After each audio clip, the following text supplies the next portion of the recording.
Your name is Jason Hill, right? Yes, sir. Okay. You know who I am? Not a clue. Okay. My name's Duncan Herrington. Okay. I'm an investigator with Satsuma Police Department. Yes, sir. Okay. Now you familiar with me? I know who Satsuma is. Yes, Okay. sir. All right. What we're doing here today is, let me get back to where this ain't my phone, so I'm trying to get everything done, okay? I'm completely aware of the Satsuma situation. Yes, sir. Okay. All right. Well, Michael right now Wayne is in prison. Yes, sir. you in handcuffs, right? I'm aware. Yeah. Okay. All right. So because of that, you got the right to remain silent. Anything you say can and will be used against you in a court of law. You have the right to talk to a lawyer and to have him with you while you're being questioned. If you cannot afford to hire a lawyer, one will be appointed to represent you before any questioning if you wish. You can decide at any time to exercise these rights and not answer any questions or make any statements. Do you understand each of these rights? Yes, sir. Okay. Having these rights in mind, do you wish to talk to me now? I'll talk to you about whatever you want to talk about. Okay. All right. Basically, here's what's going on, boss. We met with the grand jury last month. You have a capital murder indictment against you out of Mobile County for hiring your uncle to kill Mr. Allen. No, sir. And listen to me. I don't make knee-jerk reactions. Okay. If I didn't have enough information, the Federal Bureau of Investigations wouldn't be out here with us. I wouldn't be here with us. You also have a warrant against you out of the Southern District of Alabama for unlawful flight across state lines to avoid prosecution. I have not flown from state line. Where did the murder happen at? Alabama. And we I in wasn't where? in Alabama. Right, but it happened in Alabama, and we in Georgia. Okay, so we're across state lines. What the hell? So that's why I'm explaining it to you. This is over a year ago. My uncle Right. shot and killed somebody over Yes, there. sir. And nobody hired him. Well, I've spoken to an investigator more than once. who'd you speak with? 2 officers called me, and one came to my house and came in our house and spoke with my wife over an hour about this stuff. Right, I spoke with Dusty about it. Yes, she was Right. raped by this gentleman, and I went and picked up my Uncle Wayne. Me and him rode and talked. We went all the way across state lines to Mississippi. Mm-hmm. And on the way through there, I told him what had happened to my wife. And we even talked about him driving for me. And Right. but I had other things in mind. I was Well, Mr. Hill, I was going to assault the listen to man, me. but no, I had never no intention. I know you of had hiring nobody. intentions originally to assault him, okay? And I know there was something that happened with your daughter, with her getting a little boyfriend or something at school that probably sparked the anger in you. That's what upset my wife and Okay. told me why. So She told me how she lost her virginity. And, right. Yeah. I'm not new to all this, brother. Okay. Yeah, me either. And I'm not mad at you. Yeah. But the reason I'm here is because I do have to enforce law. I understand. Okay. Yes, sir. I didn't have a knee-jerk reaction. I've been listening to tons and tons of people talk to me. Oh yeah. From Truckee, California, Yeah. You're the officer that spoke to Savannah, to my Georgia. friends. Yes, sir. to Minnesota, back down here. I have no idea about Minnesota. Exactly. Yeah. I've talked to a lot of folks. Okay. I can tell you this. 25 years in this, I'm a whole lot older than that. Mm-hmm. I don't know you. I know. Okay. I got no reason to just pick you out the blue to put a warrant on. I know that. Okay. If I didn't have a reason, you wouldn't have those cuffs on. I know it. Okay. If I wasn't 100% sure, you wouldn't have those cuffs on. Okay. Yes, sir. And so now, what's done is done. It's life. We can't hit the stop button. We can't rewind. We can't redo it. I'm aware. Okay. Yes, sir. So we got to play it out and see what happens. Yes, sir. All right. He was not hired. No man was hired to do that. I'm telling you what I know. I know what you know. The Yes, sir. the van you got from your buddy in Truckee, Mm-hmm. that was given to you, right? Yes, sir. It's part of a business arrangement. Yes, sir. All right. And then you gave it to your Uncle Wayne. Yes, sir. Okay. And you're aware that he's considering that payment for killing I was Mr. not Allen. aware of that. I actually heard it through the grapevine because the woman he's with. Well, your ex-stepdad told him. I don't speak with him. Yeah. I'm just. My mother lives with me and they're I know. separated. I know. So, So you did finish the mother-in-law suite in your garage? I'm working on it. Still, well, actually, her house that we're building in the back corner. Right. We're working on that. Yeah. Okay. All right. So you can see I ain't just pulling crap I out know of my you butt. know. Yes, sir. Okay. And Um, you ought to know as well that I know the you. woman that both of them that I only been around the woman he was with a couple times, Mhm. and that anything that she was getting back to us about through Facebook, booking all that stuff, I don't know her. We never was around her. So. Did he give you anything to hide for him or anything like that? For him? No. Yeah. No. Okay, so he didn't give you a gun to get rid of or anything like that? He's not giving me anything. Okay. So the week after the murder, when y'all met on his front porch and he gave you a red duffel bag, it didn't have a gun in it? I haven't met with him at his house and picked up any duffel bags.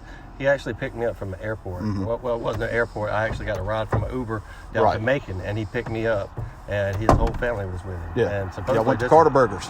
We actually went to Arby's and everywhere that his kids wanted to go on the way, and then he dropped me off and left. I got you. And there was no exchange of nothing. Okay, he didn't give you a duffel bag there? No, he actually picked me up, and I had a suitcase and a black duffel bag with me. Okay. A leather bag, because I just came back from Atlanta. Okay. And then came back to Atlanta from Truckee. And you know who Christy Parks is? Yes, it's my cousin. All right, and you're aware that we have documentation that she was living in Mobile and using her house as a stop house for basically surveillance to be done on Mr. Allen. She actually left because she was in a relationship with a man that was beating her ass, and she was looking for a job, and she went over that way. And but you're aware she was in communication with Mr. Allen while he was in prison? Yeah, I actually asked her to contact him to find out if that was the right man, because there was two Brent Allens. Right. There was one gentleman that lived in North Florida, and my wife couldn't tell the difference between the two. Even though we had an investigator find the man, right, she couldn't tell if it was one of the two. Talking about Rebecca from Daphne. Yes. Can't remember what company she worked with. But we went and met with her, had a long interview with her, talked back and forth, and she actually found the car and everything, but she looked at the picture and my wife was like, I can't because she was 13 and all that. Let me ask you this question. It may sound crazy to you, but there's a reason why. Okay. If you had went to a private investigator, why did you move Christy down there and get her to talk to him to try to find him? We didn't know if it was for him. But sure, I mean, for him. Why, and when she wrote him a letter, for him? Because he was in prison, and we wanted to make sure that was the man. But why were you looking for him, though? We were both looking for him to press charges on him. We pressed charges on him, and then we went and met two different people. Detective Spencer. Black female. Black female, yes. And she was there the whole time. We told her the whole deal, and even she was aware that I was upset about it. And we went as far as we could, pressing charges, doing anything we could about it. And my wife called 9 different times, left messages with officers. Nobody ever followed that up at all. You're aware that after that, Christy was still sending him letters in jail? As far as I know, she only sent him a couple just to be aware of. He said that he was an engineer. He said some key words that made us aware that who he was. Right. And but once we figured that out, that was it. That was after y'all talked to the detectives and to Rebecca? Yeah, that was right around not very long after at all. Okay. Just to confirm that was him. Because didn't y'all tell Rebecca you didn't want to use her services anymore? No, not at all. We actually, she wanted to charge us like $2,000 to find his car. Right. Like a green car that Supra some Eclipse. What it was. Yeah. And that's all they had for evidence. She was like, do you want us to check the back seat for blood or something like that from the rape? I was thinking, it's been 20 years. I don't want to go through that kind of trouble and pay $2,000 for a tore up car, and it'd be not even something you can use. You know what I mean? Because I ain't rich. I ain't got no money like that, and we'd already went that far to try to find a man. So when she finally did reach out and get a hold to him, found out who it was, I said, cool, that's got to be him. Okay. So at that point, we just kept calling, and nobody ever responded. Nobody ever got back to us, and a year and a half passed without anything going on, nobody talking to anybody, nobody looking for anything. Motherfucker gets out of jail and starts stalking Christy. Okay. Starts calling her, and she's blowing my phone up like, oh shit, this guy is a murderer, rapist, is after me. Because she's saying that they believe that he had killed some kids or something. From what I understand, I don't know all the details, but from what they were talking about, that he had done this to more than one person, from what I understand. So she was telling me all this stuff, and she panicked, and then she was like, I don't want to be nowhere where he can come to me or find me on Facebook, because he was talking to her about her damn children. Right. And she had 2 young children, like 2 female children with her, and the last thing she wanted was this dude finding her, knowing that he would do that shit to my wife. Right. And it was So she panicked. And then the next thing I know, I'm on the way to, there's some days passed, a couple of weeks passed from her panicking about us being stalked by this dude. Mm-hmm. So me and Wayne's riding over to Mississippi. I run a spray foam company. Right. And the spray foam company, we were looking for a new rig. And there was a preacher owned one all the way over in... Close to Hattiesburg. Yes. You know the whole story. Yeah. So we make that ride over there. And as I'm going over there, man, I got some TRT therapy. You know what I'm talking about? Mm-hmm. When they diagnosed me with the problem, man, I had super low testosterone. So this was right when all this was happening.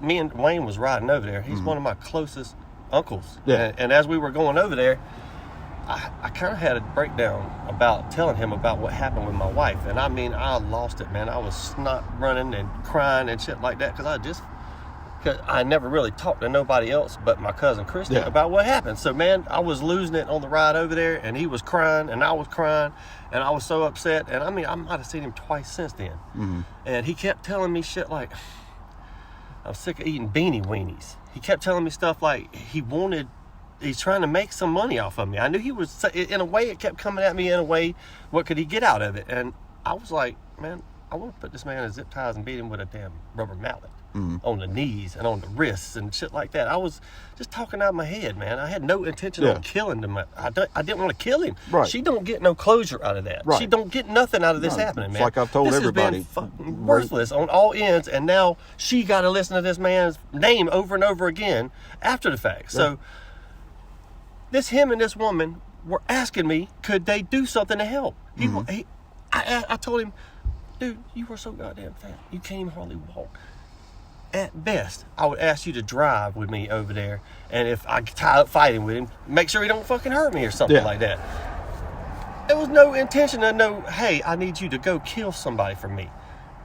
If anything, I wanted her to look the man in the face. Right. I wanted her to look. There was no, hey, do this shit for me. I didn't hire nobody. I didn't give the man no money. The van was given to him 2 months, over 2 months before any of that shit happened, when their transmission went out. Okay. He called me with an out transmission just because I was getting friendly, and he rode with me over there and shit. Somebody told me he was broke one time and you had to buy him a phone. Man, I have gave that man so much money. Look. Did you buy him a phone? I've never bought him a phone. I've lent him money over and over and over to the point where he'd go up to my store in town. I got a little shop in town that my cousin works in. He'd go up there and beg for money. And food. I pulled up and handed him groceries. I handed him bags and bags of groceries, man. If you knew the history of that man getting money off of me and trying to figure out ways to get money off of me, you wouldn't believe it. Just because I'm a little more well-to-do than the rest of my family always were. Right. So when all this shit happened, the last words that I even remember hearing from this dude was that he's tired of eating beanie weenies. I ain't told that man no money. I ain't told the man what I would give him to do none of this shit. Yeah. Before him, there's another guy that lives in Cordell that you had talked to that went down to where Christy was staying at, that you had give a little bit of money to try to find a guy to beat him up or something. I'm drawing a blank here. Local meth head. Comes in the that vape shop a lot. Look, that ain't even the same person we're talking about. That ain't even the same person we're talking about. Well, which person went down there to... Robbie Bolton is a guy that I grew up with. Yeah. As a kid, I grew up with. And this was before I even heard what the fuck's going on with these people or even had them looking into it. Right. The man that is married... the man that was with Dusty's mother. Okay. Did you go down there and meet Dusty's mama? Yeah. She had a son, their second child, her mother's second child, Evan. The man had messed with her from 3 to 11. So when all this stuff come out and they were telling me all this stuff, man, let me tell you something. I had to put her in a year of psychotherapy because when we started doing all this stuff and found out that man had been molesting her from 3 to 11, and she had gotten a cutting disorder, right? Oh. So as we were doing this and she was telling me all this stuff, I was basically went through a little nervous breakdown with her because she's got words wrote on her with a razor blade that I couldn't tell until we really started pointing it out and all this. So when all this stuff started talking about it, the meth head went with me to confront this guy. I got you. So it wasn't even the same guy. This was her mother's boyfriend, and once we found out the shape he was in, I didn't even want to confront him no more. I got you. Because he eat up on methadone, and everybody was like, well, God done paid him his visit. You know what I mean? There wasn't no getting in his face and telling him shit. Yeah. Look, man, I'm a hands-on kind of guy. I don't even own a firearm except for what my wife got for going to town because it's too rough to go in Savannah by herself. And I don't even want to take my youngest with the gun in the car. You know what I'm saying? So and I'll tell you now, I'm not an incompassionate person. I will tell you now that rape is what I consider the unfinished murder, because I do believe it kills people day to day after they always knew experience something was wrong, and I couldn't figure out what the hell it was, man. And I've loved this woman since the day we got together, and 17 years had passed, and I could never figure out what the hell it was. And once all this stuff started unraveling, man, and all them goddamn words was on her and all that shit, man, I ain't never been through so much shit in my life. Yeah. I had to go to therapy. I had to go deal with this shit in any way that I could. I used to be a 13-year-old girl on the computer, and so I suck as a cop, but I make a damn good 13-year-old girl. I'm going to tell you one thing, man. There ain't nothing matters to me in this fucking world with my kids. And when I found out my wife got hurt as a kid, man, I didn't know what to do about that shit. Yeah. I just want to beat everybody's ass as bad as I could. Now, this motherfucker's stupid, man. He's got it in his head that he was telling me he done shot and killed somebody. So I guess he was trying to tell me he was not scared to confront these people with me. Yeah. I had no intentions. You talking about Wayne? Yeah. Okay. Yeah, he's my uncle. I grew up with him. Matter of fact, when I told him how the shit had went with the Robbie thing, that Robbie tried to rob me because he was a meth head, it worked out. He said he was going to go look up the boyfriend with me, right? We were going to confront the man. Didn't work out. Next thing you know, he's trying to rob me. And Wayne worked with him. Yeah. I didn't even know they worked together. And Wayne threatened to push the man in the wood chipper because he threatened. And I was like, holy shit. Yeah. I ain't after that kind of shit, man. Yeah. I want to put my hands on somebody. I don't mind beating the fuck out of somebody. Sure. But I don't want nobody dead, man. Yeah. It ain't. I got you. I wanted justice. You think I'd have went to an investigator and a cop and tried to turn him in and all that shit just to put my name on some shit, man? The night that Wayne shot the dude, what did he say to you when he called you? He left a 911 message or something like that, and I didn't even know where the fuck he was. Mm-hmm. And then his wife tried to call me. Right. And I was working. Right. And I didn't...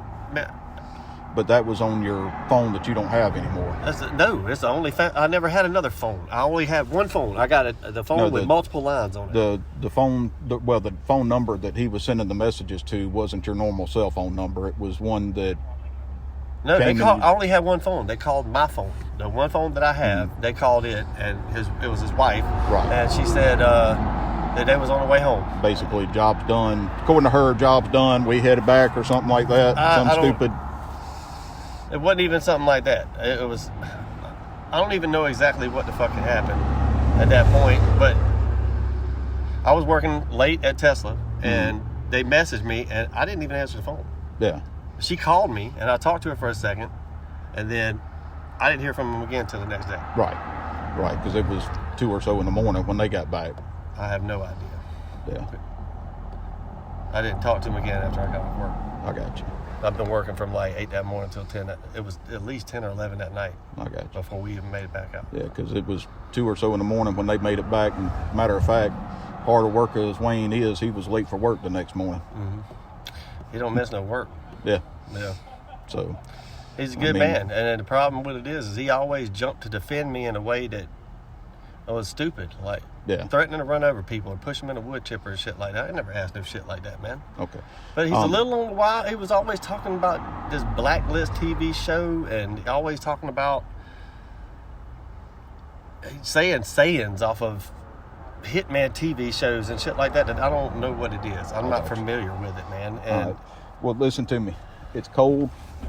We on the side of the road. Your wife is still up there with the kids. They need to get home. Okay. Yeah. I've got an Effingham County deputy here. Do you mind going back with me to Effingham County so I can get out of this cold and we can get you out of those cuffs and we can sit down and talk? Yeah, absolutely. Okay. I'm actually feeling a lot better now. We got to talk about it. Man. Well, I tried to talk to you before, but that's when your phone went missing from Savannah to your house. No. Because I was up there with one of the lieutenants from... Who did I talk to for an hour and 20 minutes? And I have no idea. I got the conversation recorded. Okay. I got the whole thing. Okay. We'll see. I spoke with the officer there. He did an interview with me for a long time. I told him no words. You never heard none of the interview or nothing? Dude, it's been a year and a half. I know. I've heard a lot of stuff. Yeah.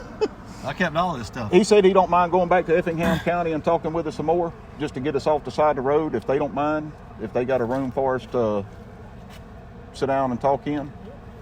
And that way we can, that way we can cut Miss Dusty loose and let her get home. Yeah, thank you, man. I don't want my kids dude, out here, man. Listen to me. I'm not here to hurt you, okay? Yeah. I mean... I ain't gonna lie, I'm shitting, but now that I know what we talking about, I'm more concerned. I didn't know what was going on. Yeah. I just took him out for a little lunch today, man. Yesterday, my dog got killed out the road. Oh, man. My youngins are just torn up, man. I believe it.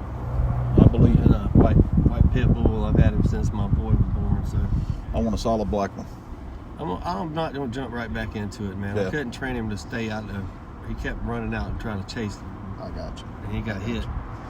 I've had He two liked to shepherds. race, man. He wanted to get out on the side of the road and haul ass down the side of the road. What kind was it? Pit or He's a American? pit, but he's a or- little bit of a mix. Okay. He had the longer nose and the long got tail. you. I didn't cut the ears and all that shit. No docking, huh? No, man. Yeah. We good? Follow him. Yeah, you talk to Dan real quick. You got Okay. a question for him? Awesome.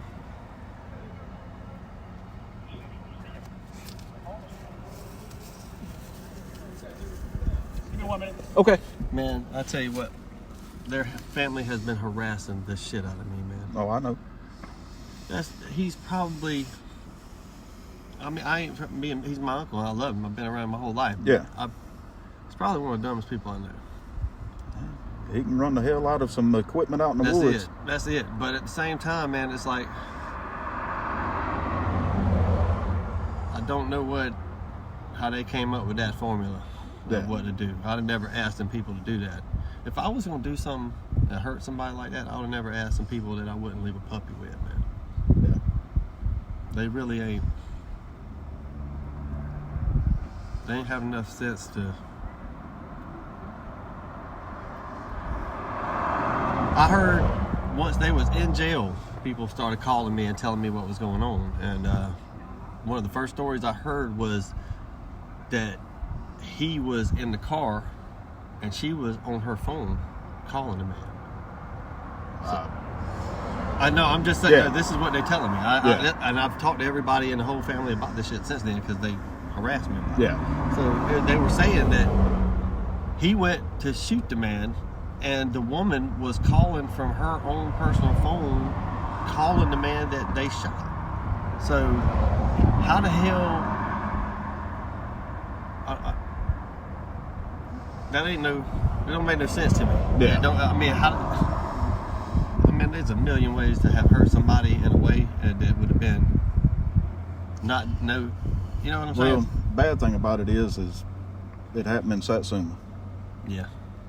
And well, I mean, the bad thing is it happened, man. yeah, and I'd have loved to have whipped his ass in a damn for it to happen in Satsuma, you might as well call Satsuma Mayberry. Yeah. Uh, She's from Chunchula, right down the street. So yeah. So it's not much difference at all. yeah.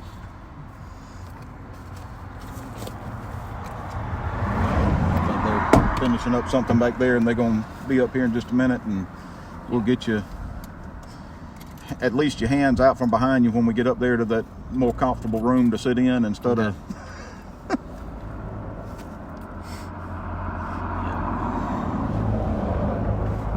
Man, we just come through that wreck up there, and I thought That looked I didn't rough, know what the didn't it? hell it was. I was like, what did I do? I just drive through something I wasn't supposed to or something? That thing looked rough. I looked up and it looked like Dukes of Hazzard had messed up filming. Yeah.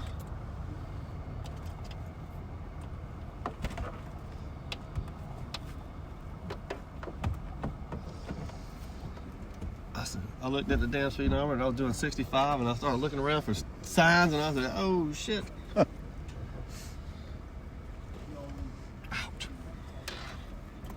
Yeah, I can promise you those things ain't made for comfort. And I'm sorry about that. I understand. Oh man, I ain't no killer. I ain't hiring nobody to kill nobody. I'd have loved to whip the man's ass in a Walmart parking lot. Yeah. I mean, bad. But I ain't got no intention to kill nobody. I got you. Well, I don't hunt or none of that. everybody's got a breaking point. Yeah. Oh man, I mean,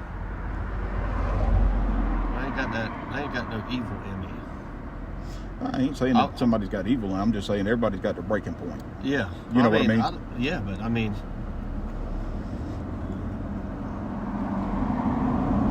I didn't want you to think I was saying you was evil or something like that. no, man, no, not at all. It's my whole damn family is from my stepdaddy's side.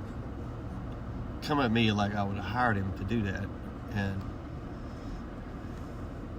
he ain't got enough sense for that shit. I mean, I wouldn't have.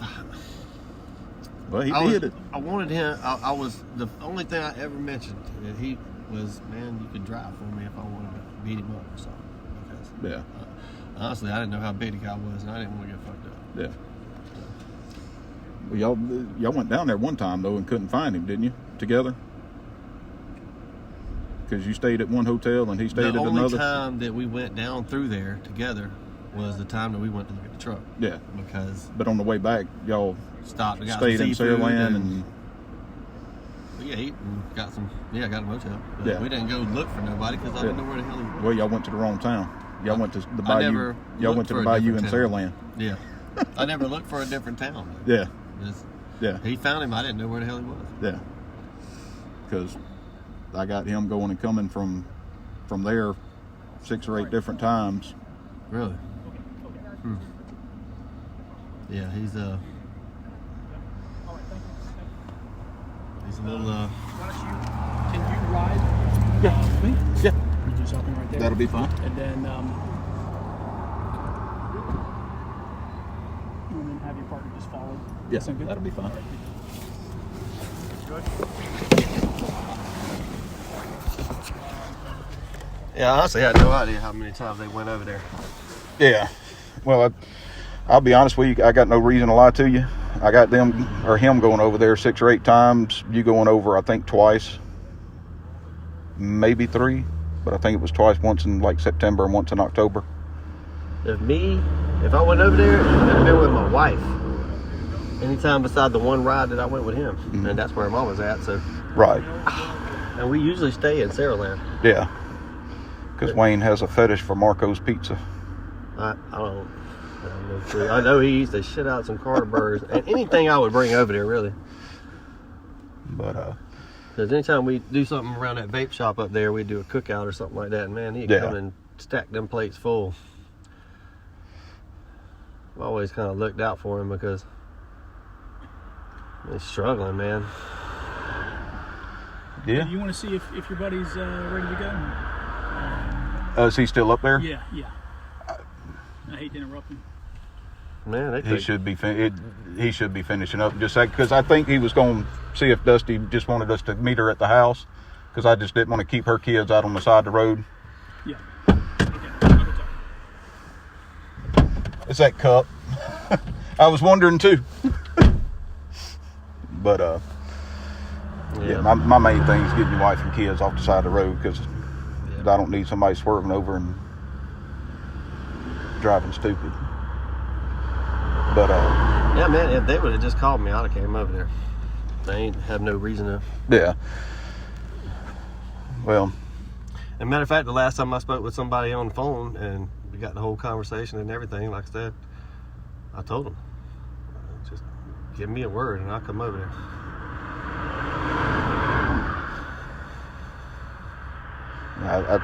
Matter of fact, I think the last I heard, y'all had come down to Dusty's mom's house in Mayish or so, around Mother's Day.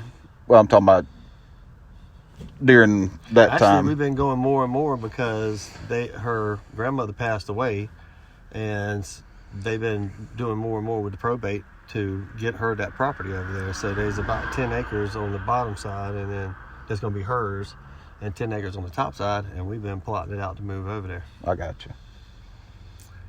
And the last call that I got from Wayne, I was actually communicating back and forth with him every time he called me. And I told him I do whatever I can to help, man. I put some money on your books or whatever. And he threatened to turn me into the DA. And I said, what in the hell are you talking about, man? And he said, they're going to try to keep me forever or something like that. And I'm going to tell them you hired me. And I said, that ain't what happened, Wayne. I got you. And Actually, I'm pretty sure they recorded every one of them, because it says you can record.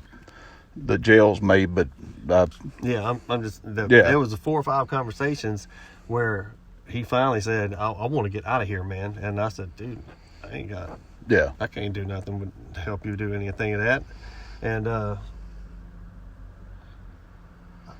why would I try to bail somebody out? I mean, I know that on a $150,000 bond. I didn't even ask what the bond was. I'm never in the world. I seen that TV. They sent me the stuff off the news and stuff talking about $2,000. Man, that's ridiculous. The van was given to me because me and the wife actually drove it all the way back. Yeah. And we stopped in Vegas and spent the night, and drove it all the way back, and it burned probably 3 quarts of oil. And I said, son of a bitch, when we got it back, I was going to let my guys drive it for a work truck because we do insulation, and they get nasty.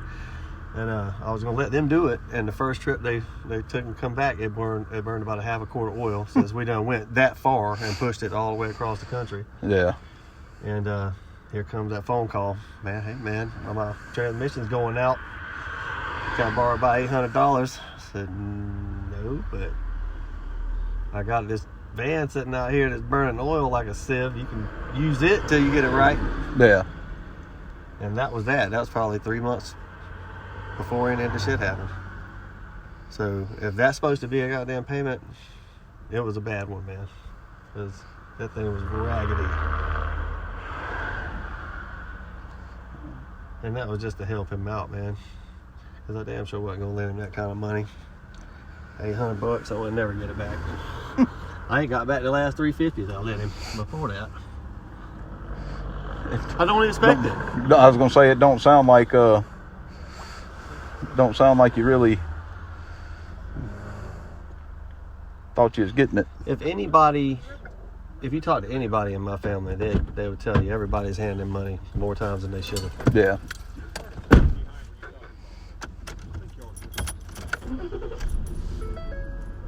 Is it possible to loosen this left one just a little bit? I mean, it is cutting. As soon as we get there, I'll get them off of you. Okay. We about 5 or 10 minutes from the... No, not even that. A couple minutes. Yeah. Man, I'm serious. They would have called me. I'd have just drove over there. We go over there every once or twice every other month.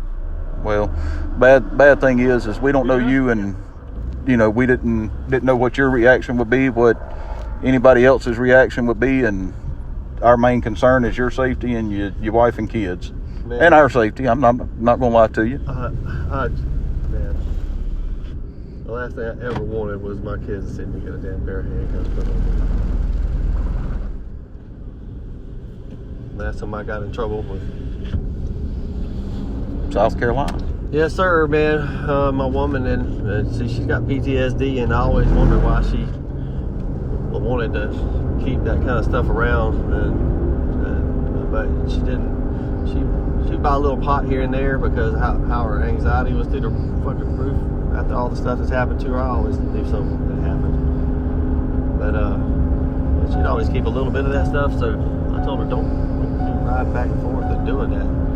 So I went and got her a little bag from a dude I work with, and damn if I didn't get investigated for a murder after I went and picked it up for her. And it was just now it's a $350 fine to get caught with that much pot. And it's just a little. Whatever happened with that case? Did they plead it down, or? I don't even know what happened because it was just a painter that I had an account at my store, and I called him and said, hey man, you owe us some money.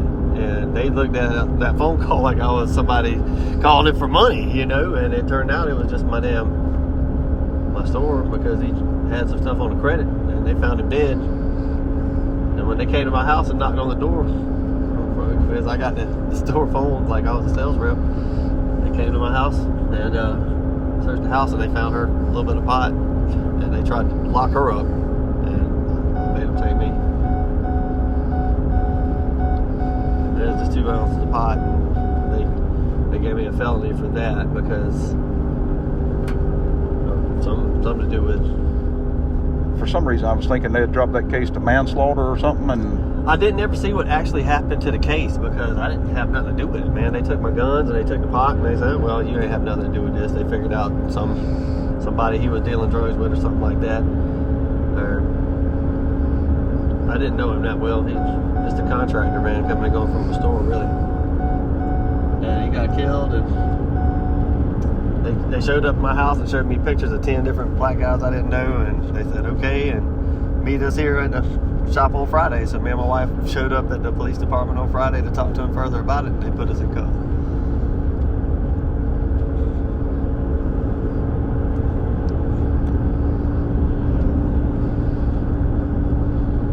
So where'd you grow up at? Cordele, Georgia.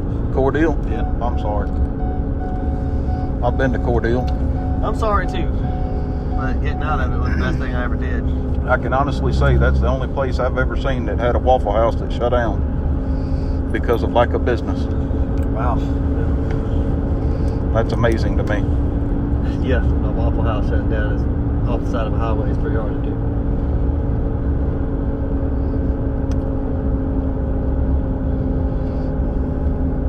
Just chewed up a big old piece of that hamburger and was fixing to drink some of that soda and got pulled over and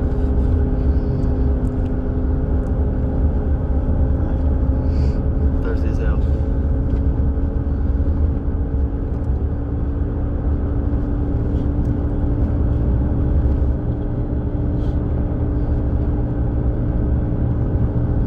So what do you like to be called, Jason or Mace? I go by Mace mostly. Okay. It's just Uncle Johnny nicknamed me that. I was a baby. So. Now Johnny. Johnny's Christopher's. Well, Johnny was Wayne's sister's husband. Right. The one that's with Barney now. Oh no. Not that sister. No, Debbie. Debbie is her name. She Okay. lives in Rebecca Okay. or something like that. Yeah.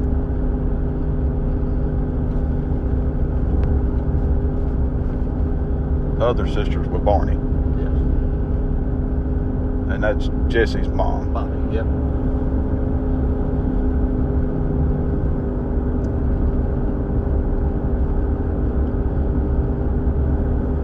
I think it's just a bit on the damn funny side that every one of them people on that side would listen to the woman he's with before they would even call me and ask me anything about what happened. And they pretty much all his side of the family hates my mama because she divorced Henry. Right. So she lives with me now, and I take care of her. And they basically stopped talking to me because of my mama. Well, was it your mom or Henry that had the boyfriend or girlfriend in Alabama near Sand Mountain? Neither one of them. That I thought one of them had a playmate over there. I don't know, man. You telling me something I don't know? Like I said, I did my homework. Yeah. Yeah. Yeah, the funny thing is that I had nothing to hide from nobody, even their damn family. Everybody wanted to call and talk to me about it, and anybody who I talked to in regards to it knew that Wayne was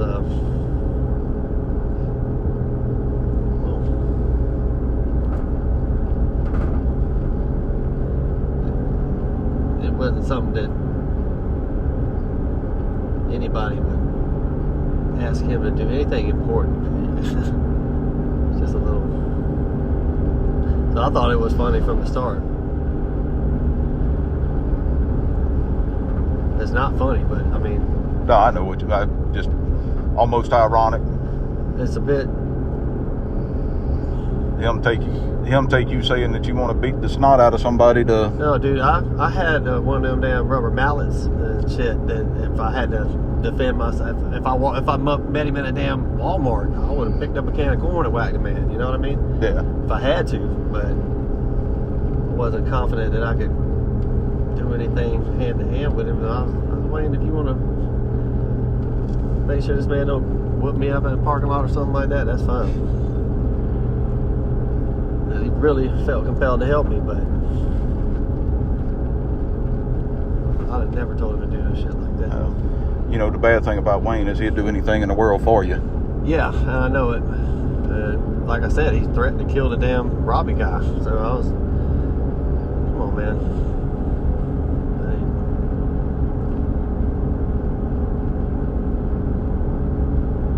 Nothing I to ask him to do, man.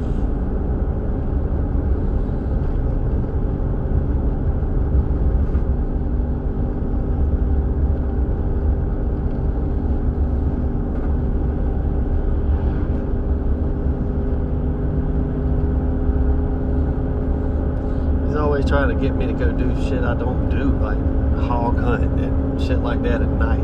Go out and I ain't, man, I've never even been hunting. Yeah. Well, I do have to ask because, I mean, I think it's a good question, but how's Dusty been since? She's had to hear that man's name a whole lot, and I hadn't even been talking to her about me talking to Wayne about it. So it was to have to hear that shit over and over after it's something she was trying to put behind her, and then to go far enough in and find out about all the cutting. It was pretty rough, man. I ain't gonna lie. Yeah.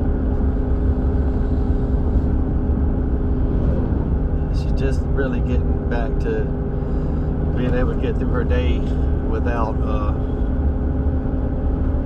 anything bothering her with kids and all that, because she didn't want this neither, man. Yeah. She's very organized. Is she still homeschooling? Oh, we won't never stop that. Our whole world revolves around the babies, man.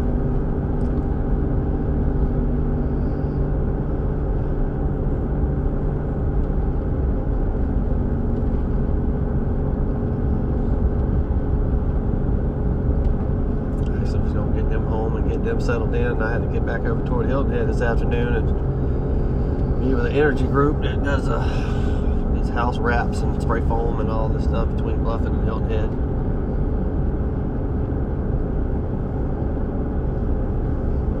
So we didn't mess up all your business.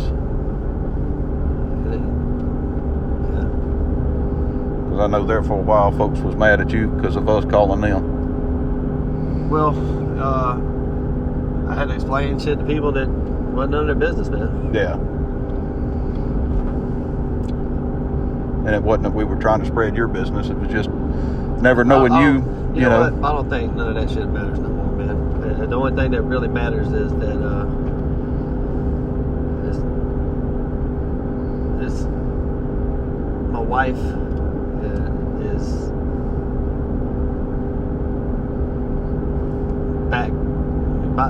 back close to normal as she can get after having been exposed to all that shit. Yeah. Because once we started talking about it and stuff, she realized that there was some problems, and she got diagnosed with multiple personality disorder because she had to learn how to keep that kind of stuff quiet, and it was almost like she found out about the words and the cutting at the same time I did, and I think that's probably the roughest I ever been through, man. Having to watch her learn about some of the stuff she went through. What words had been cut?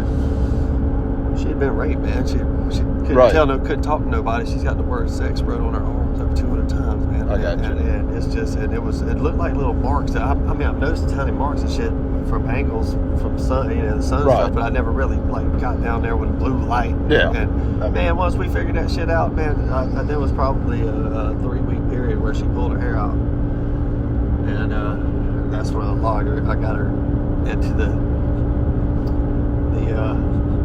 where they put her in hypnosis, Yeah. and talked to her about it, and that's when the stuff started coming out that she wasn't ever able to talk about, and that's when we really found out what all that really happened to her, and what all she'd been through, and she really couldn't just open up and tell people.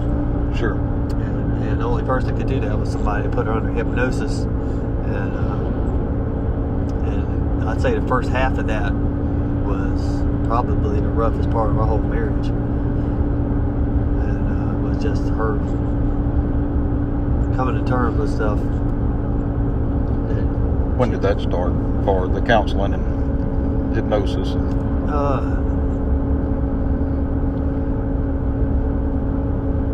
Wasn't I'll have to pull up the dates because she records everything. She documents everything. Yeah, so yeah. That's why I was saying I know she's a lot very... of it was after the fact, because I didn't, like I said, I wasn't trying to kill nobody or hire nobody to kill it. It was more about her closure. So if anything I was ever going to have to do with this man would have been face to face with her there, because what difference does it make for it to go this way, man? It don't. Yeah. It don't. It's literally pointless. And now she had to hear the man's name and go through all this shit again, and even see me put in handcuffs over the shit. And it wasn't I mean, this is nowhere near the outcome we were hoping for.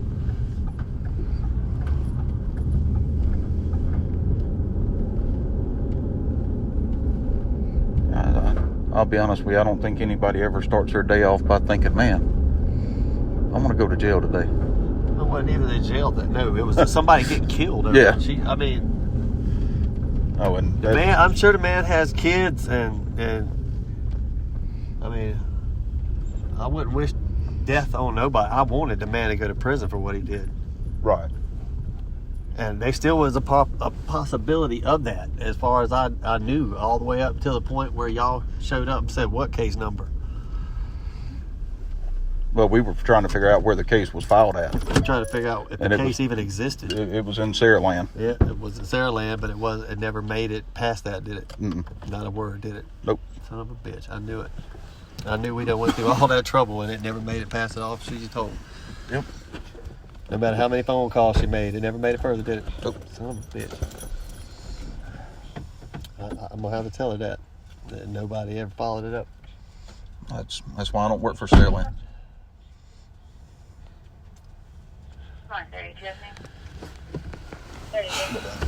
Let me come around and let you out.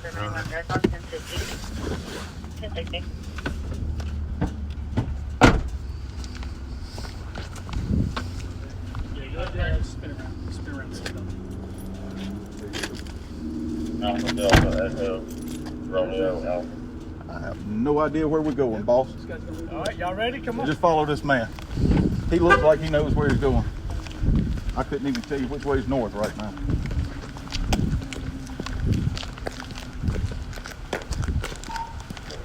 That's shit, man.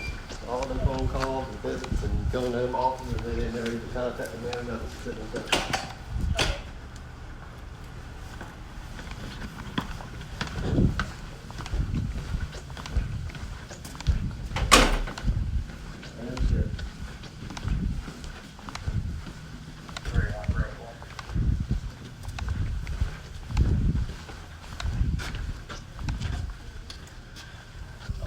Session 201, do you have a name and DOB for the subject? Oh, I'm good.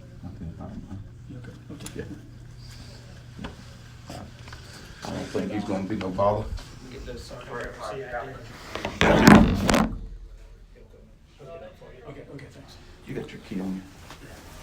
Mine are in his vehicle, which is, I don't know where. All right, bend forward just a little bit. There you go. That way I don't have to try to. Takes a contortionist. Yeah,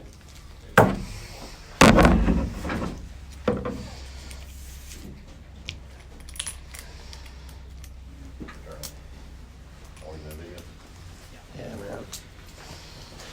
I love Wayne, and I hate any of this shit ever happened to him. Yeah, I'll be honest with you, seems like a nice guy. Just be honest with you. I get along with him better than I did any of the rest of his family. I got you. And that's all he kept trying to say to me is he'd do anything for you. Well, if he'd do anything for me.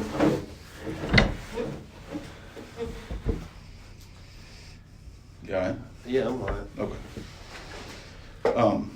I did take him with me to look for the man, but I didn't ever go after it, didn't ride with him again, didn't do none of that shit. I got And I didn't really, I wasn't looking into it like he was. Not really.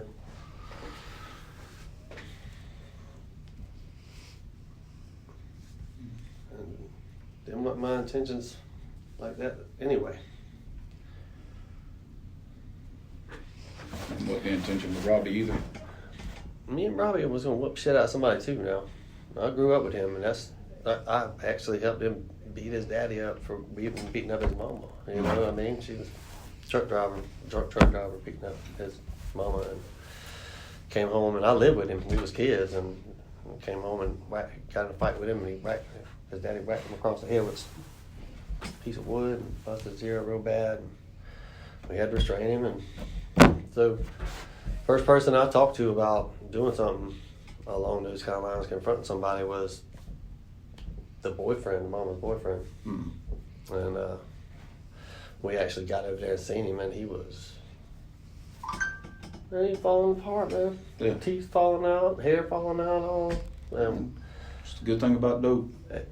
I don't even think It'll kill you from the inside out. They said he was on methadone. Like he'd been eating 300 milligrams of methadone or some shit for so long, and my wife, she wasn't aware of these things, man. But yeah. I want, you know what I mean? Well, Yeah. That's what you do. I want to fucking, you know, hey man. Man to man, I want to look at you and talk to you. Yeah. So I mean, it crossed my mind to go about it that way, and we got to the point where he seen the man, and it was like, what the fuck can you do to him? Yeah. You know, like. Dump him. No, not even. You don't even. I mean, is he still alive? Because of the fact that we did that, all we had to do was tell Dusty's mama, "Hey, we rode over there and seen where you was at, buddy." And that was that. He thinks we still chasing him. I got you. You know, we didn't do nothing but just see where he was at, and no weapons, no shit like that, man. I can't handle it with this shit, man. I mean. I understand. When I rode Wayne over there, we didn't have no goddamn weapons. Yeah. I was in my pickup truck. He was on the other side. We went all the way over there and looked at a damn diesel truck with a spray foam rig in the back. And on the way back through, we stopped in Mobile, got something to eat. Yep. Went through the wrong place because of the name of the street, and went on home. Everything that was done after that. You even got to see downtown Mobile to see it looked like a lot like Savannah. I've been there a couple times, yeah. Yeah, with the wife. Yeah. She took me down through there several times. She don't get along with her mama because her mama don't believe the shit with the boyfriend. Yeah. I actually picked the boyfriend's side over the whole thing. I got that feeling. Are there any drinks around here somewhere? Water anywhere close by? I have no idea, but I can I was find out. halfway in a cheeseburger when I got pulled over, man. I'm parched, but yeah, and she felt the same way. I mean, I actually told her that I wanted to confront him and talk to him, and she didn't think it was a good idea, so I didn't really tell her that even happened. But then I made sure Mama knew that we seen where he was at, and the next thing you know, he's talking every couple of weeks. He's saying, "For sure, somebody's looking at me over here, or somebody in the apartment above me is." You know, and he just went full paranoid, thinking somebody was after him. We never said shit or did anything after that, man. Wasn't no intentions of it. But I did ride over there with Robbie, and it was more of a... That was what, September or so? Man, I couldn't tell you, but it was a long time before me and Wayne rode through there. Yeah. Because that was... I think y'all rode through in late September, early October. But y'all got shit mixed up. Christy was over there more to escape the boy that had just beat her and her daughter up. I know Christy was over there when Brent was still in jail. Or in prison in Florida. Christy was living in North Georgia with her and her daughter. Right. And the boy that she was seeing, Bevan, she called me and said Bevan come up there and beat the hell out of her and her boyfriend, and she came and tried to live with me, and I let her live with me. Didn't he track her down there too? Yeah, he's still tracking her. Okay. He's got it somehow set up where he knows where her phone is based on the Facebook stuff and all that, and randomly still messes with her. I got you. But yeah, she's psycho over that shit, man, because he just pops up where she's at, you know. And, how's she doing? Because I know was it her son, stepson? Yeah, he's got a Navy. Her son's in the Navy. Right, and but she's got $2. But her son's half brother. Oh yeah, got shot in the head and killed. Yeah. So the daddy. I don't follow that side of the family. That was her side through her marriage, so I didn't really know them very well. But she ended up like coming over there and staying with her daughters at my house a couple times, and that last time I was like, oh. And she's a traveling dentist. Not dentist, hygienist, something to do with teeth, and And she just went over that way. So I think I went over there one time while she was there, but she wasn't over there anything to do with Brent. Yeah. No, I think that's where you and Robbie stayed when y'all went. Yeah.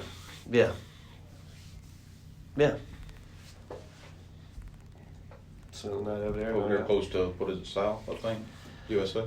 I don't know it very well. I've been into Mobile maybe 4 or 5 times, but mostly when we go over there, we stay in Saraland at a motel because it's you wouldn't not down in the busy. Man, you wouldn't sit down in the house or Mama lives in, man. Yeah.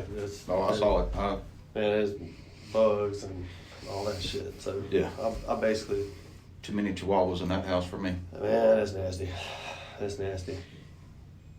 But yeah, her mama didn't even know any of this stuff had happened, and we told her about all this.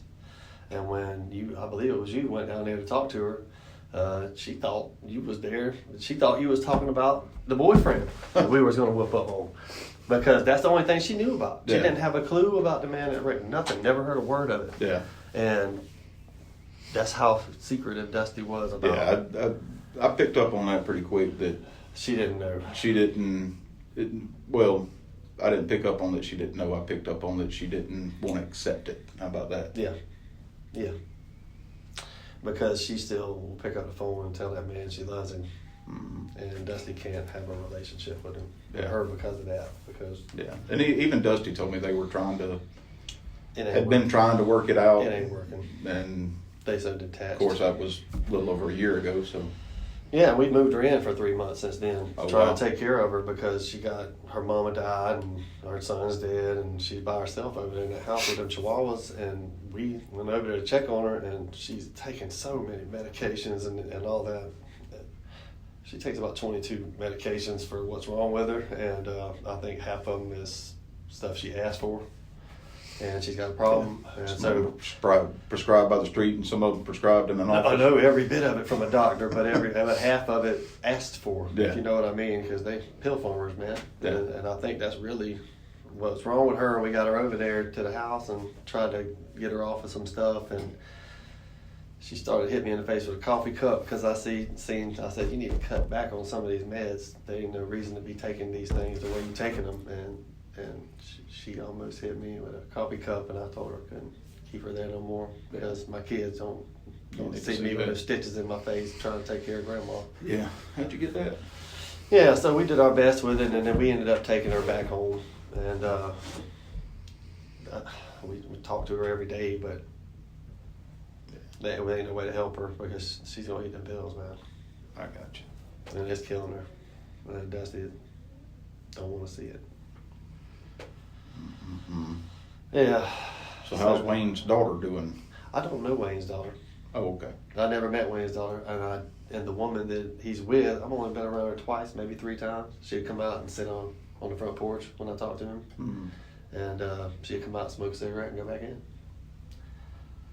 And we never really talked much because you've obviously talked to her, and I've met about everybody on that side of your family. Man, from here to here, man, I couldn't. The smell, and the way she carried herself and talked, and she's actually took off on Wayne and cheated on him a couple times, and he, like, when all this happened, he called me and asked me he was calling me from jail asking me to find her for him, like look for her, and my other cousin James, that's his relative, and I'm the only other family member I talk to that don't think I'm somebody tried to hire this man. Yeah. So I just been talking to a couple people in the family that will talk to me, and everybody else thinks that he's some sort of he's some sort of killer, and I'm ponying up to get him to do something. Well, he is a killer. He did it, 100%. Yeah. Oh well. Yeah. Let me tell you something. Like I told you, I don't just pick people out of a phone book to say, let me put that one in jail. Yeah, I didn't doubt it. I didn't doubt it at all. I mean, if there's a doubt in my mind, if I'm 99.9% sure, that ain't enough for me. I wasn't sure, and then when he picked me up, he looked white as a sheet. Mm-hmm. His old lady, and 2 kids picked me up, and I was fussing at him.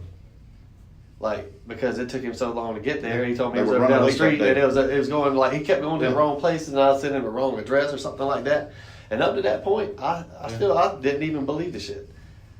I remember that. And They were when- running late getting there. Yeah, and they thought I was fussing at him about it, and I was like, what the hell is going on, man? Y'all done went over here and went over there and over there. And I done spent all day trying to get out of Atlanta just to get to Macon in an Uber for $100. You know what I mean? So not a single rental car in all of Atlanta I could book. So the only person I could find, Duncan Wayne. So hey, man. Yeah. And when I seen him, and we were riding back, and he was talking to me, he was gray in the face, and I was uncomfortable and spooked out. And the next thing I know, y'all are at the door.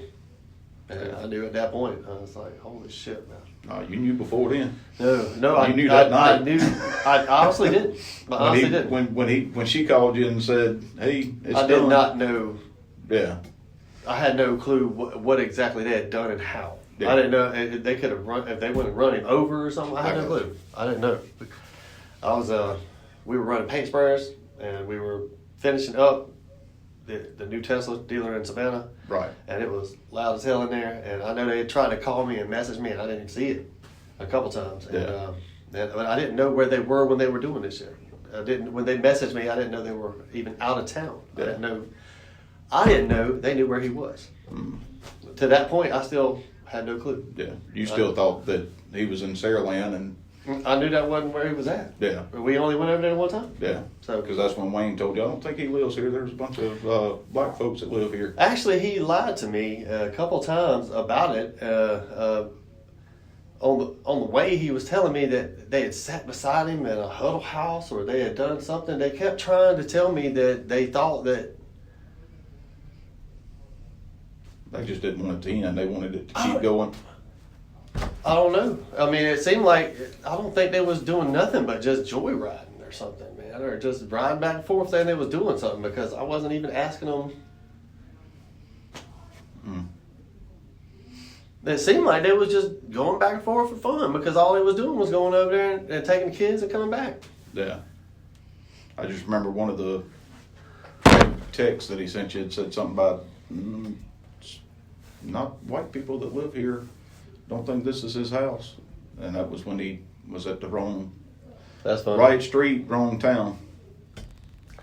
He had taken it upon himself to go way further with any of this shit than if I wanted to find him, man, how hard does it look on Facebook? How hard does it look on anything? I have True Finder on my phone because I hire and fire people all the time with spray foam and construction stuff, so I have to look people up. How hard would it have been for me to say, hey, man, Let me find him. Yeah. Christy wrote the man a damn letter in jail to find out if it was the real him. How hard was that? Yeah. Let me try to get my cousin that ain't exactly uncle. Well, we always get that. Yeah. Cousin, uncle, whatever. That ain't exactly right to spend 8-10 trips or whatever the fuck it's supposed to be to go look for somebody that you can find on Facebook, or I could pull it up on my phone, man. How did they fund the trips over there? I have no idea. Because I know when I went and talked to them at that house, there was Harley Davidson bags all over the house where they had stopped and bought Harley Davidson hoodies, sweatshirts. I mean, I don't know. He would either borrow money from me when I seen him, which was I never really let him get more than $50, maybe $100 at the time. But I probably only seen him 3, maybe 4 times between when we went to look at the truck in Mississippi and to stop on the ride back. I probably seen him maybe 4 times, 3-4 times between that and when he got in trouble. And one of those times was to give him the van when the transmission tore up. So there was no price put on it. Then you had to find out that that his transmission never tore up. No, it was tore up. No, they had a GMC, I think, and he said that the second gear or something like that, it went out, and they were just trying to get some money off of me. Because he asked me for $800. They still drove that GMC back and forth to Mobile. See, I never seen him again after I let him get the van, and that was like October or some shit, right when he had first gave it to me. Because he came down. I think you were with him the last time he came down in October, right around Halloween or right after Halloween. But I never went over there. Or the phone number you were using and the phone number he was using was in Saraland at the same time. I only got one phone number and a work number attached to it, and it's all on the phone that I had on me when we got pulled over. Which one, the night that he killed Brent, which one did he call you on or text you I on? have only the 843-247-6048. That's Okay. the one this old lady contacted me on. Okay. So Because he was driving or whatever. And I don't know exactly. She just said that that they was on the way or something like that. I can't remember exactly, but it was her, not him. So, but I have it set up where you can call my phone. I can tell you what the text said if you want me to. Sure. Job's done, we headed back. And you said, okay, y'all be careful. Yeah, I don't even, at that point I didn't even know where they was at or what they was doing. Yeah. The night I was working there, I hadn't talked to him the day before, any of that day before, so I didn't even know it was there. Because I'll be honest with you, who I feel sorry for is your kids, Dusty, and DJ, and that little girl. Mm-hmm. Yeah. I never asked him to kill nobody or offered him hey, here's how much money I want you to do this for. Yeah. I wasn't even supposed to not be around. It was supposed to be me. Mm-hmm. There was no kill anybody. It was only, I wanted to know where it was at so I could confront him. And Beat the snot out of him. And hopefully my wife didn't know any of this shit at this point. So the idea was to see where he was at first. And then, I don't know if she would have went for it, but the idea was to get closure in front of her. Like confront him in a gym or in a parking lot in a Walmart. So I just think that would have traumatized her more. I really didn't know at that point what was the best. Now, when we first started talking about it, it was all I would like to do this and hit him on the toes with some hammers and just, whatever, you know. And like Wayne was saying, burn his nuts off with a flamethrower and shit like that. And it was all that kind of talk on the ride. But ultimately, when it came right down to it, I just want to look the man in the face. Yeah. I wanted the man to look me in the face and my wife be right there and him know who she was. Look, I'll be honest with you. I can pretty much prescribe it for you if you want me to. What's that? And you can agree or disagree. Tell me if I'm wrong. Okay. This man still held a spot in your wife's life. And to have her there watching you do it would have been you getting that spot back from him.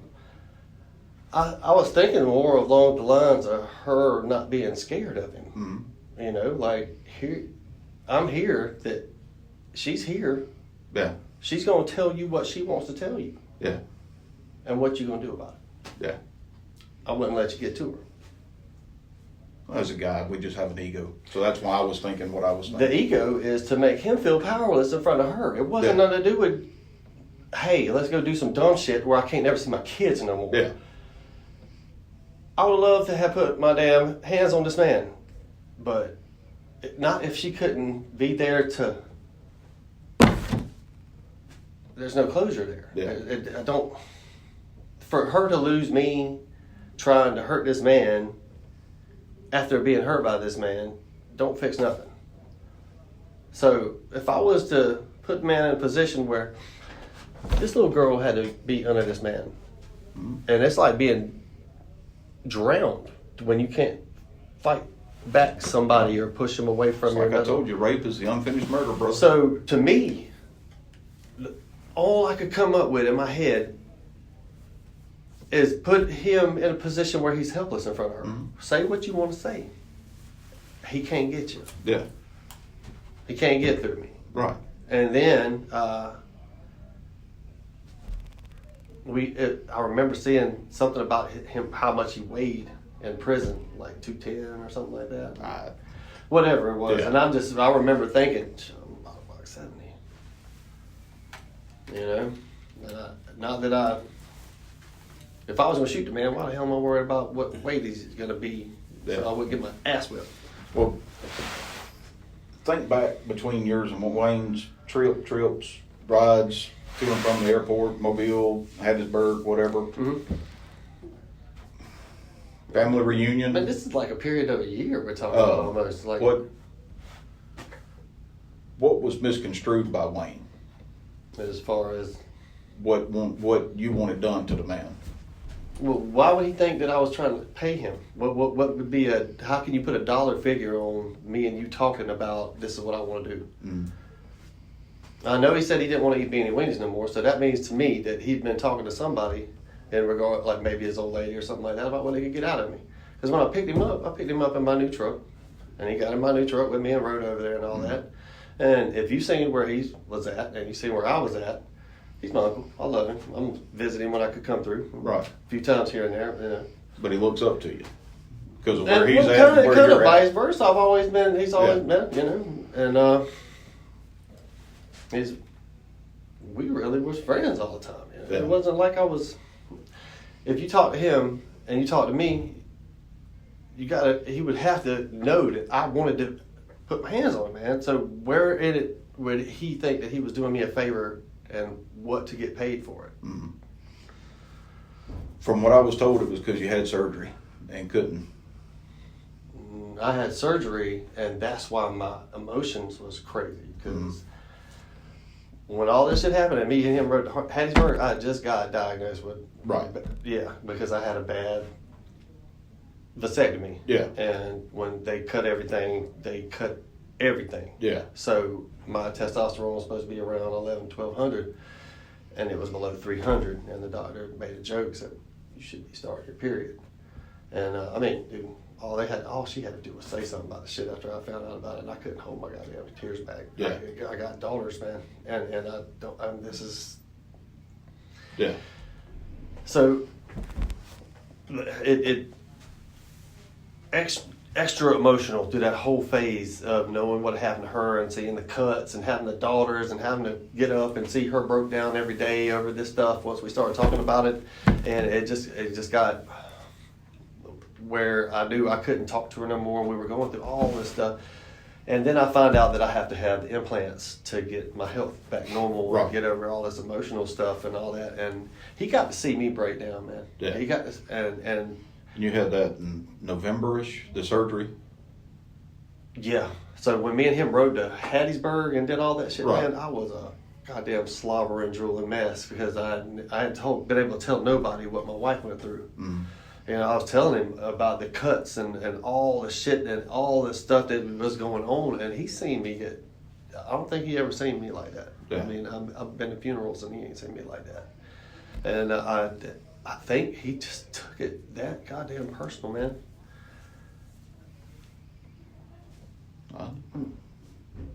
For them to flip it around and make it out like there had been an offer of any kind, or there had been hey, you go do this for this.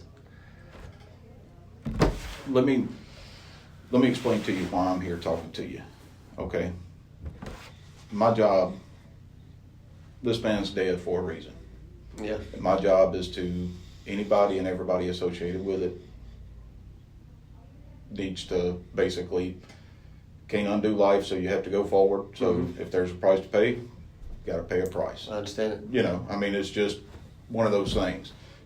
Speeding, you get a ticket, you got to deal with it. Mm-hmm. You know, I know this is a different end of a speeding ticket, but you understand what I'm saying. I'm totally aware.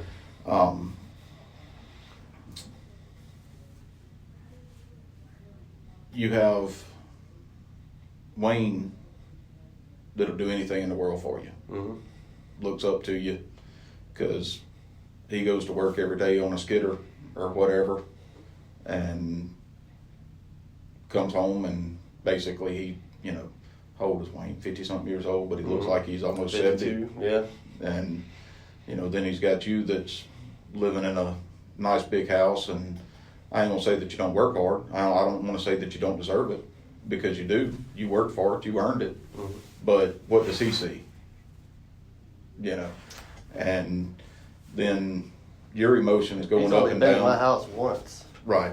Yeah. But I mean, that's all it takes to be impressed. Yeah. Well, I mean, you only met your wife once before you went out with her again, didn't you? yeah, but I mean, I think that he brought his woman with her, and me and my wife's talked a lot about all this since it's happened. And we think, and everybody in the family said it, that she's. You can't tell it by looking at her way they acting, but they kept saying she's a gold digger. She's a gold digger. She'd always tell Wayne he ain't good enough, and then she'd leave him and go to mess with somebody that had a little more money than him, and then he'd end up back with her and back and forth. And that seemed to be all he was really worried about through all this stuff was getting her back because. Yeah. But they were saying she was the one telling him to try to get money out of me. Even looking at it from that point, if you got to think back to something you told Miss Rebecca when y'all went to see the investigator. You remember what you told her? My wife recorded it. Hmm? My wife recorded it. Do you remember what you told her? About what? About what you would like to see done to him. I would like what? Go to prison? She asked your wife if what she wanted to see done with him, and she said she wanted to see him held accountable for what. Of course. Yeah. And then you piped up and said, I want to see him dead. Of course. Who wouldn't? Yeah. But why would I go to a police and an investigator and say some shit like that and then do some shit? And listen, I'm not saying that one single thing is what got us here. Yeah. But you take that, and then you take a trip to Hattiesburg with Wayne, Mm-hmm. and We stayed in Hattiesburg. We didn't stay in Lodo. Yeah. Hattiesburg. but on the way there and on the way back, you're emotional, you're up and down, Yeah. It was the way there. and it's not one of those things. Well, it's still on the way there and on the way back. Because on the way back is when y'all rode through Saraland. Mm-hmm. Because you actually left out and went up Highway 43 to I-65 and got on 65 and sat somewhere close to the pilot. Mm-hmm. I mean, I don't know, but I'm gonna take you Yeah. word for it. You know your stuff, so I'm not down there. But through all those, you made mentions to him about being emotional, about how bad you wanted to hurt him, Mm-hmm. and what you wanted to do to him, and He seen the rubber hammer. Right. There was no Right. machine guns and no crazy shit. and then all of a sudden, rock on a month and a half or so later, you have surgery, Mm-hmm.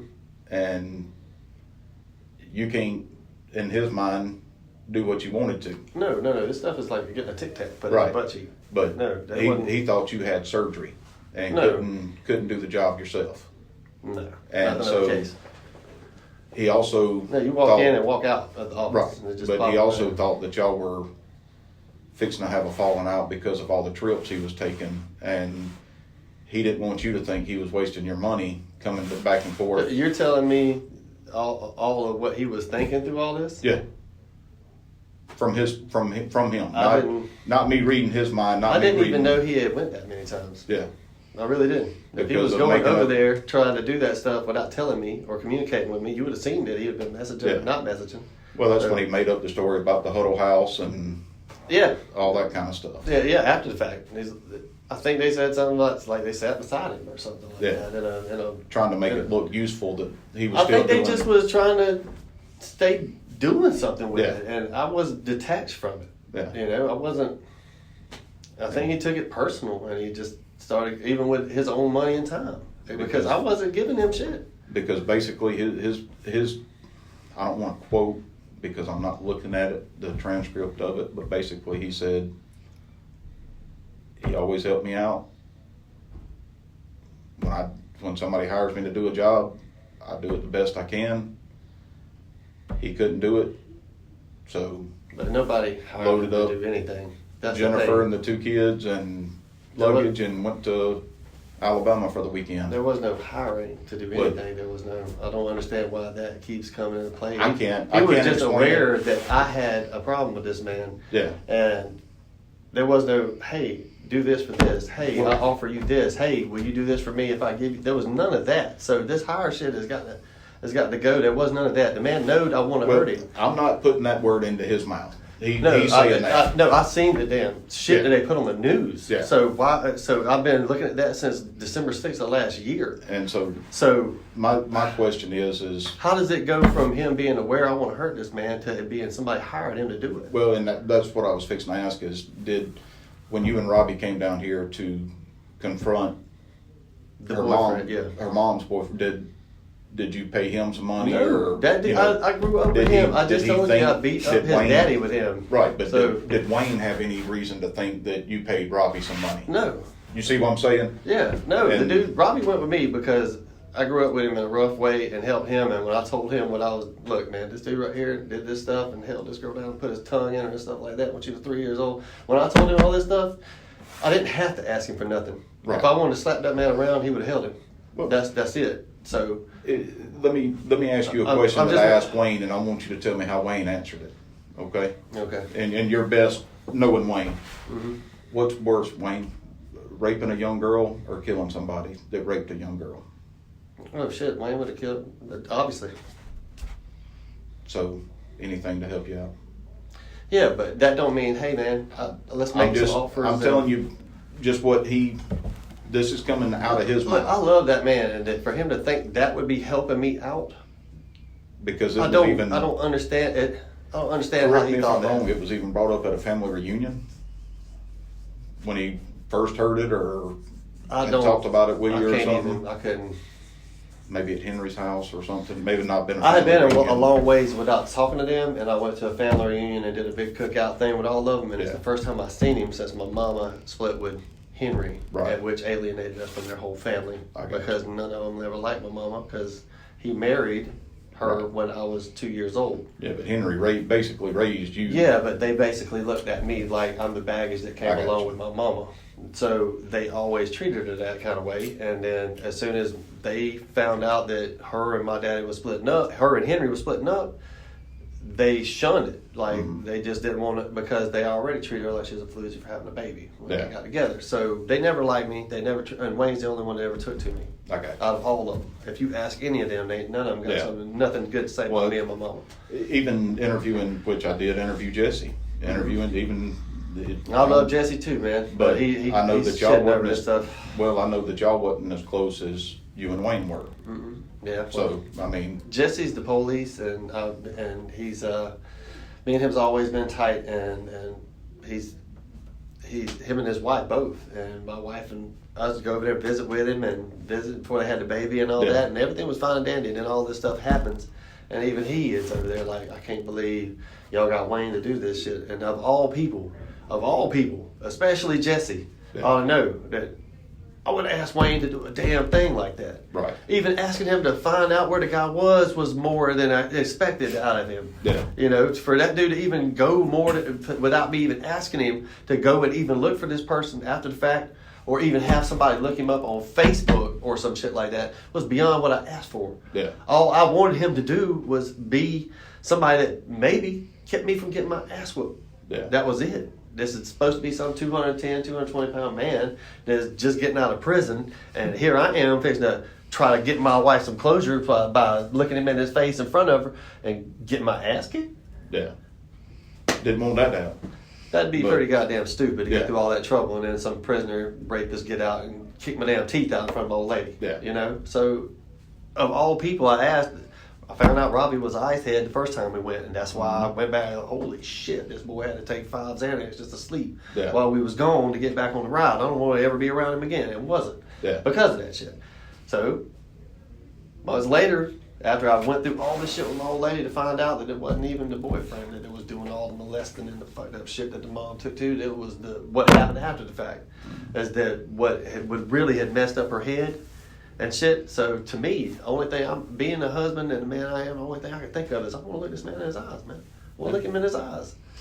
Well, That ain't. I mean, if I would, I might even want to put my thumbs in him a little bit, but that ain't killing no fucking body, man. Yeah. I don't have a weapon to kill nobody. I don't want nobody dead. here's the bad thing.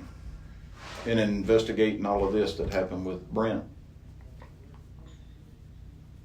he did meet Dusty at the Country Corner. The quickie store down there. Yeah. Yeah. It's named Country Corner. I know. I've been to the store since then.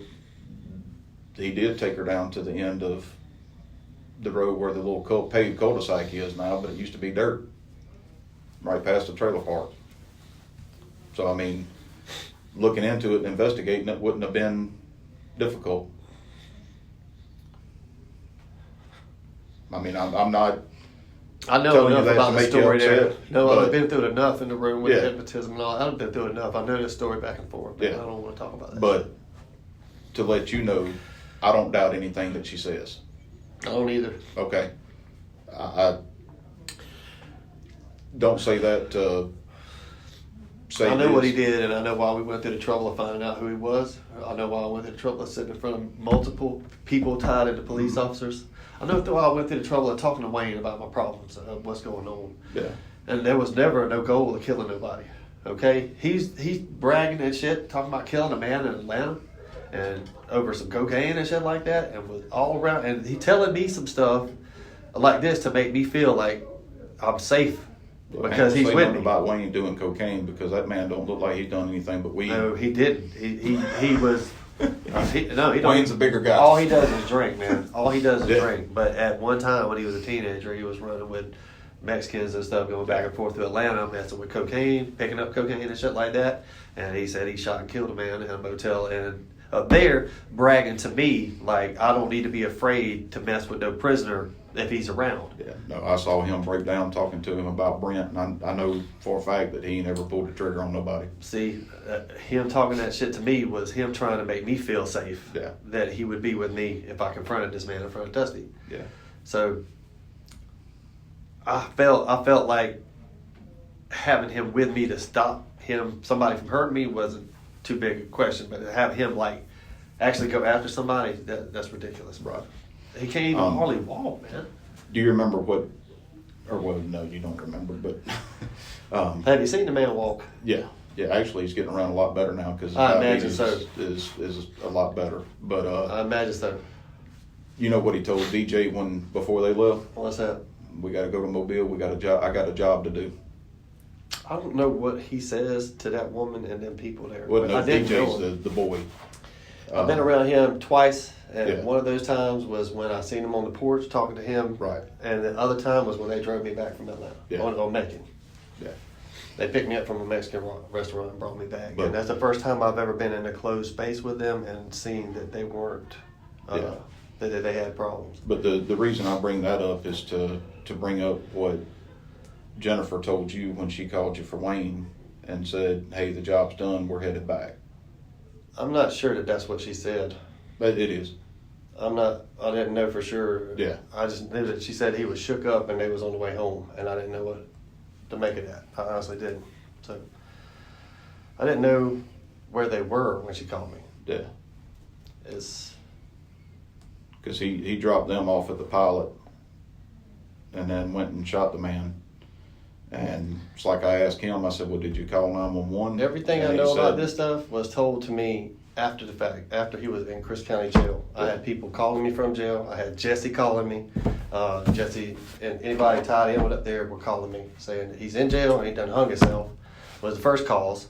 And everybody in the whole family's calling me, telling me Wayne's dead in jail, and that the woman he's with has said that I hired him to kill it. And when Wayne said, "I ain't talked to nobody, I ain't said shit to nobody," and the whole time, the woman he's with is saying that he had been hired to do it, and that they had all heard it from her that that's what happened. And I never even sat down and spoke with her in the presence of Wayne. So for her to have that in her head had to been something that he talked to her back and forth about and got to that conclusion, because we had never spoke about hiring anybody. We had never been in nothing about money, nothing about anything, other than the fact that we were talking back and forth about the man, and I know she heard me say something about hitting him on the nuts with some hammer or some shit like that. I know she was present for me saying something along the lines of somebody needs to burn his dick off or something.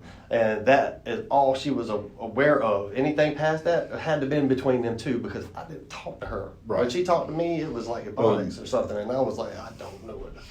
That's about right. I'm trying to tell you, man, I did not communicate with his wife or them kids at all until that ride home, and that was But it. here's the issue that I've got. You didn't talk to Jennifer much, Never. right? Except for that phone call that night was probably. And I've got Wayne telling me one thing, Jennifer telling me almost the exact same thing. Not quite the exact, but enough to know that it wasn't a rehearsed story, but that it was her point of view and his point of view. Yeah.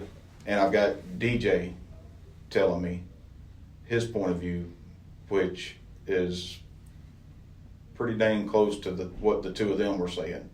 And what gets me is that boy literally said, we had to go to Mobile because Wayne had to do a job. He dropped us off at the pilot. He went and did the job, came and picked us up, and Mama called Jason or Mace and told him that the job was done and that we were headed home. Tell me something. How am I supposed to know what all them people was talking about? I hadn't talked to Wayne. I hadn't talked to DJ. I hadn't talked to his wife. The words hire or money or any of that shit had never been used. And I'm trying to find out. Now tell me something. How is the way they communicating about what they're doing got anything to do with me? Well, what sparked me was I asked Wayne, I said, well, what do you mean you had a job to do? And he said, well, I was hired to do a job. Exactly. I said, okay, what do you mean? He said, well, you don't work for free.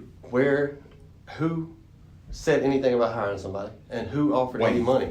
Wayne That's said- what I'm saying. Between them two talking, I Yeah. never said a damn word to Wayne about, hey, I want to hire you to do something. I need you to do this for me, Yeah. and I'm going to pay you to hurt this man. There was never a discussion about that. There was never a figure. There was never, hey, you're going to do this without me. There was never any of that discussed. So how did we get to this point with him telling these people he was hired to do this and that when me and him never discussed anything like that? That would be something you'd have I to don't- ask him. I mean, as far as what DJ and the woman that he's with was talking about, I don't know what they talked about to make Yeah. it work out to that. But what me and Wayne talked about was him riding with me. Right. What me and Wayne talked about was him helping me do the shit or helping look for the person. Next thing I knew, they back and forth and saying something about some woman done found him that they was hanging out with. Done found him, and that's how. The only time I was around the woman he's with and him on the porch when I was saying that stuff, they had a roommate living with them. You know who I'm talking about? No. Oh, you ain't heard nothing about this? No, don't know her. Okay. There was a roommate living with them. And when I came out and sat down on the porch and I was talking to them about what was going on, Wayne hinted that woman had been in communication with this man. Gotcha. And they were talking back and forth to Brent Allen. And I told him, delete that shit. Don't have nothing to do with that. Don't contact nobody. Don't do anything like that. But because at that point I hadn't said nothing. And they were already talking back and forth to the person and was supposedly sending naked pictures and stuff to the man. Trying to... When was that roundabout? Shit, it was about the time that it had to be all right in the same time of dropping off the van in October and they meeting and talking to them on the front porch because I only went to the house maybe 2 times. Right. Maybe 3 times total. Right. Before they ended up picking me up. And one of those times was to take him to Hattiesburg, and the other time was to drop off a van. And one time in between, I think I brought some food over there. Yeah. Because you're in your accord according to Yeah, DJ. accord, yeah. And many times pull up donuts, chicken, Yeah. stuff like that. And, Because I think DJ even told me you had what do you call it, a baton or something by your driver's door. yeah, I keep a stick because Yeah. I don't have weapons. Yeah. I'm felon. You know, I caught busting 2 ounces of pot for my Yeah. wife and never been able to. I didn't carry them before that, Yeah. so didn't matter to me. Yeah. All right. Well, hang tight for a minute. I just wanted you to know what got us here. Yeah. And the reason why you're here having to talk to me, ruining your afternoon. And probably more than that, taking up this man's time and all Hey, yeah, I apologize that they But, couldn't have just called me and I'd just be but there because I can tell you this, I ain't happy that No. because of you and Wayne, my butt had to go to Crisp County, Georgia. oh yeah, that sucks. No, I mean I'm just I ain't messing happy. with I you. got to be in here and go over this with you because I literally talked to every member of his family about this shit. Yeah. And all of them say the same thing. Is that Well, you see, I ain't making nothing up. No, No, and you met Bobby, you met all of them, I'm sure, and every one of them feels the same way. They always thought I was up to no good, and he was the good guy, and I done conned him into doing some dumb shit, and that ain't the case.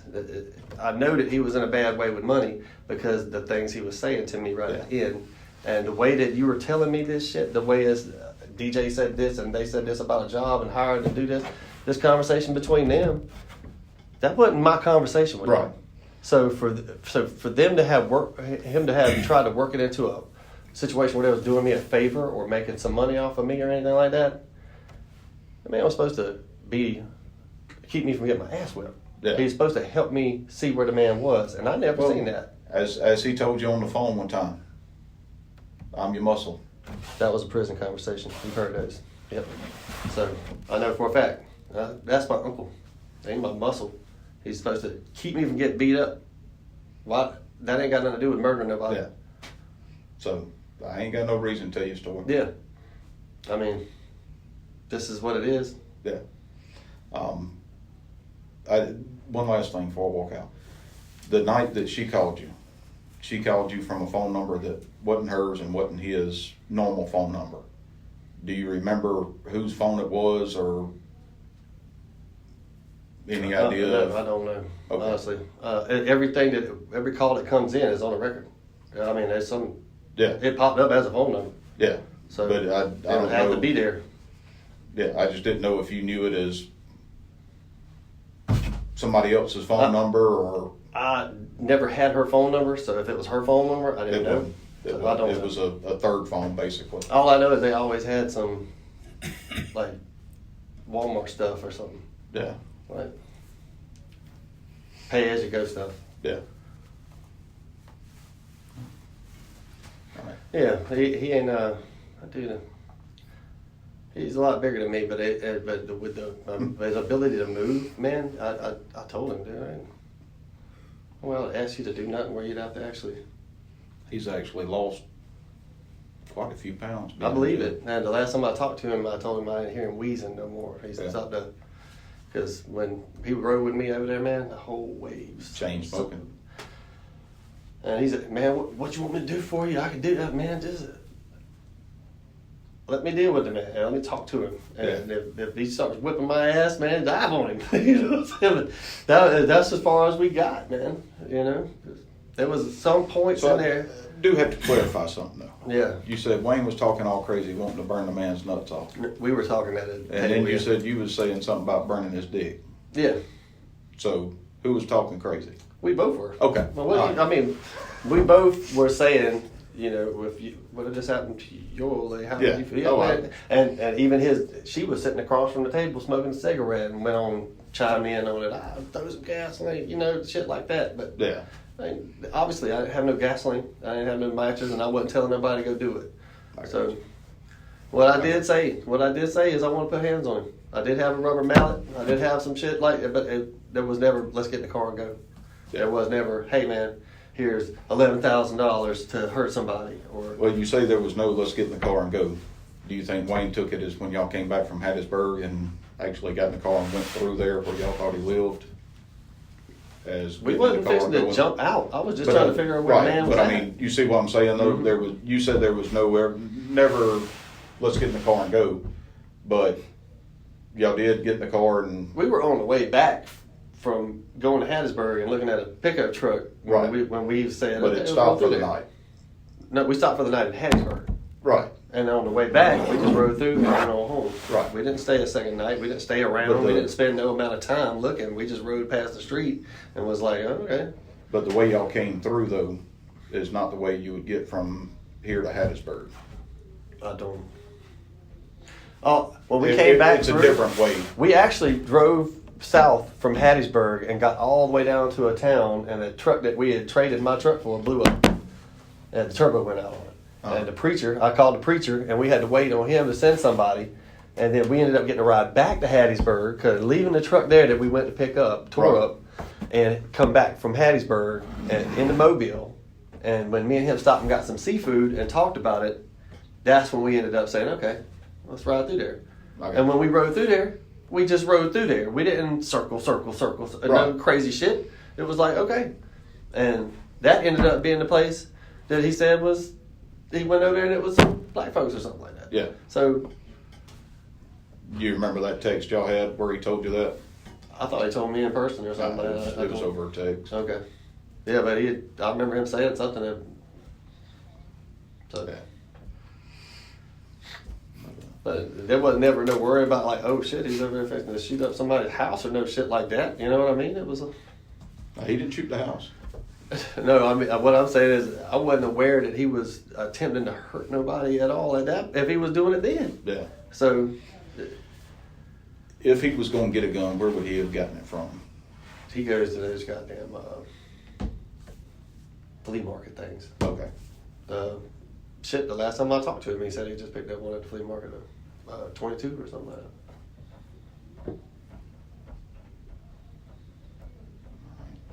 Well, hang tight just a minute. Mm-hmm. I mean, you. Yeah, on the ride back, he was telling me he went to the flea market and got something. From Hattiesburg. No. Ride back from Macon. From when he Macon. picked me up. I got you. He's saying they was just at. Matter of fact, that day that he told me, they had left from a flea market to come pick me up from Macon in the Mexican restaurant. That he said in person. Yeah. Okay. And DJ and all of them was in the car, all come from Albany flea markets. Man, I've been through there with him too, man, and there's every damn thing you could want in that place. That don't shock me. That don't shock me. Sawed offs and all kind of shit, and he's into that stuff, man, but I never. All right. Let me walk out here, and I'll be right back with you, okay? Mm-hmm.